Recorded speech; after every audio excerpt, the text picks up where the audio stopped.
দেশের ফুটবল ও ফুটবলারদের নিয়ে আসিফ আকবরের মন্তব্যের জবাব চেয়ে বিসিবিকে চিঠি দিয়েছে বাফুফে। প্রতিবাদ জানিয়েছে বাংলাদেশ ফুটবল খেলোয়াড় কল্যাণ সমিতিও।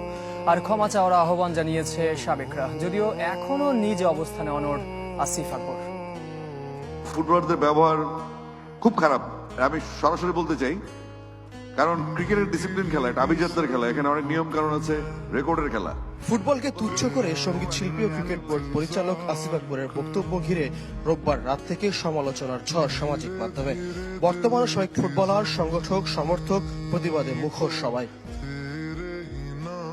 বক্তব্যের প্রতিবাদ জানিয়ে ক্রিকেট বোর্ড সভাপতি আমিনুল ইসলামকে চিঠি পাঠিয়েছেন ফুটবল ফেডারেশন সভাপতি তাবিথ আওয়াল। আনুষ্ঠানিক প্রতিবাদের পাশাপাশি বিষয়গুলো দেশের মানুষের কাছে পরিষ্কার করে তুলে ধরারও আহ্বান জানিয়েছেন বাফুফের সভাপতি।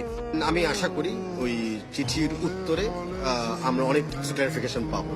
যখন আমরা একটা ক্লারিফিকেশন পাবো বা বিসিপির অফিসিয়াল স্ট্যান্স আমরা জানতে পারবো, আমি বিশ্বাস করি সেখানে আমরা একটা সমাধানের পথ খুঁজে নিব। বাংলাদেশ ফুটবল খেলোয়াড় কল্যাণ সমিতিও জানিয়েছে প্রতিবাদ।